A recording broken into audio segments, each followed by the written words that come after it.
ګرانو مالدارانو، موږ چې تاسو څنګه یادونه کړو چې ټول موبیلیار د یو شان نه دي. عملا تاسو دلته په یو وړوکي غوندې فارم دلته راځو تاسو ته ښیو. دغه رور چې خپلې غوا ته یو محلي غوا ته د لر سپین غر شرکت د کوپکس موبیلیار د افغان په نامه باندې تخمي ستن کړې وه چې په نتیجه کې دغه غوا زیږېدلې وه چې اوس په غوا باندې تبدیله شوې خوسی وم. بیا همدغه غوا ته چې دی د لر سپین غر شرکت د امپاسیبل په نامه باندې تخمي ستن القا شوې وه چې په نتیجه کې دغه خوسی زیږېدلې وه چې اوس بیا دې چې کله ور راوړلو نو د یو ډاکټر په واسطه باندې چې دې ته ویل شوي وو چې دا د لر سپین غر شرکت د کوپکس موبیلیار ستن ده غولولي وو. نو یو نامعلوم موبیلیار دې ورته القا کړي چې په نتیجه کې دغه بچی لاسته راغلی چې دا هم د 7 میاشتو ده. نو که تاسو هم غواړئ چې غواګانو نسلونه په منظمه اصلاح کړئ نو باید د نسل په اصلاح کې باید تاسو ډېر دقت وکړئ، ځکه دوی ته ویل شوي چې دا د لر سپین غر ده، خو دا هیڅ هغه خصوصیت چې د کوپکس موبیلیار لري پکې نه ښکارېدل کېږي، ځکه اول نسل تاسو وګورئ، بیا ورپسې دویم وګورئ او بیا دریم وګورئ. نو د القا په وخت کې تاسو باید ډېر زیات دقت وکړئ. همدارنګه د کوم مربوطه ډاکټر چې تاسو ته درځي خالي نیچه ترې نه واخلئ، رسید ترې نه واخلئ. همدارنګه کولی شئ چې بیرته موږ ته د شرکت د وټساپ نمبر ته یا مسنجر ته هم راولېږئ، موږ به پرې تصدیق کړو درته.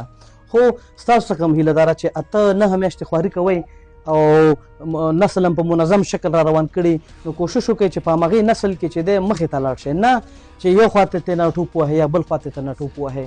اوس دغه مالدار دی بیچاره 9 میاشتې دې ته په تمه و چې یاره ما ته به صحیح نسل راوړي، خو د لر سپین غر شرکت په نوم باندې د کوپکس موبیلیار په نوم باندې ورته موبیلیار د القا شوي دي چې نه یې شجره به معلومه نه به یې کوم ملک به معلومې او یو ستن ورته القا شوي ده. په نتیجه کې دغه خوسی راوړه چې دا هم د 7 میاشتو ده.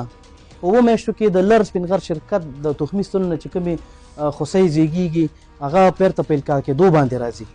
د لر سپین غر شرکت له خوا نه کوم ډاکټر چې موږ ته معرفي شوی و هغه چې کوم القا زموږ غوا ته وکړله هغه نسل دا نسل یې وزېږوه او دویم القا چې موږ وکړله هغه بیا دا نسل یې وزېږوه.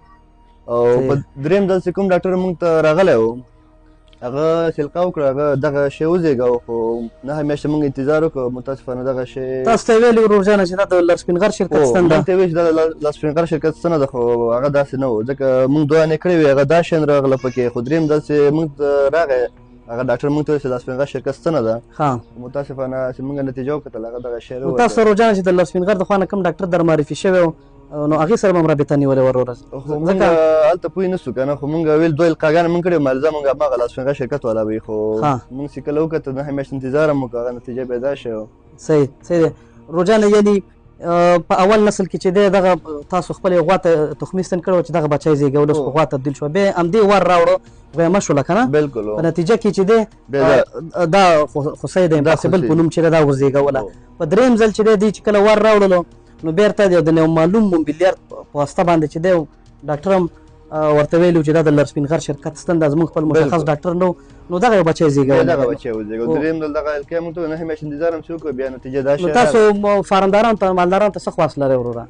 موږ دا خواست لرو چې ډېر دقت دې شکي وکړي، ځکه تماس باید د لر سپین غر شرکت ورسره ونیسي، که نه چې هر وخت چې یو ډاکټر راځي د دوی په معرفت کې باید لر سپین غر شرکت ته معرفي کوي باید یو ځل شرکت سره تماس ونیول سي. ګرانو مالدارانو، که تاسو هم غواړئ چې د غواګانو نسلونه مو اصلاح کړئ نو په ډېر زیات دقت څخه کار واخلئ. او دغه کوره کومه غوا چې ښکاري دا اول نسل دی F1. صحیح شو. په دې کې هم تاسو نسل وګورئ، په دې دویم کې هم تاسو وګورئ صحیح ده چې څومره انتقال شوی ده، چې موږ ویو چې ټول موبیلیار د یو شان نه دي. عملا نتیجه یې دغه ده چې اول نسل دویم نسل او بیا ورته یو نامعلوم موبیلیار دی، ناخالص موبیلیار د القا شوي دي، چې دغه نتیجه ده چې هیڅ د مالدار رضایت نه لري ور باندې. زموږ 8-9 میاشتې زموږ ضایع شولې او زموږ د فارم چې دی مخه یې ونیوله د نسل اصلاح. نو که تاسو هم غواړئ چې د غواګانو نسلونه په منظمه شکل اصلاح شي نو کوشش وکړئ چې د لر سپین غر شرکت د خالص موبیلیار نسل کوم چې د موبیلیار د منشر د هغې نه استفاده وکړئ. مالدار سره دا هیله لرو چې لر سپین غر سره پاتې شي تر څو د غواګانو نسلونه مو ښه راشي. ډېره مننه روزانه. نو ګرانو مالدارانو، تاسو د مالدار خبرې مو اورېدلې چې اول نسل هم ښه صحیح لاسته راغلی او دویم هم چې تاسو ته به په ویډیو کې ښکاري ښه صحیح په منظمه شکل د لر سپین غر د کوپکس موبیلیار سره اصلاح شو. په دریم نسل کې چې دی یعنې دغه غوا ته چې دی د لر سپین غر په نوم باندې یو غیر اصلاح شده موبیلیار القا کړې وه چې په نتیجه کې دغه تاسو وینئ.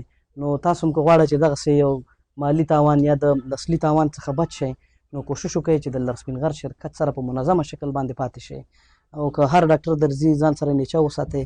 همدارنګه زموږ خپل بروشر لرو په هغې کې خپل د غویي نوم هم لیکلی، د ستن نوم پکې لیکلی، همدارنګه نمبر هم پکې لیکلی. نو ځان سره ښه مطمئن کوئ تر څو د دغسې یو مالي او د نسلي خسارې څخه وساتل شئ.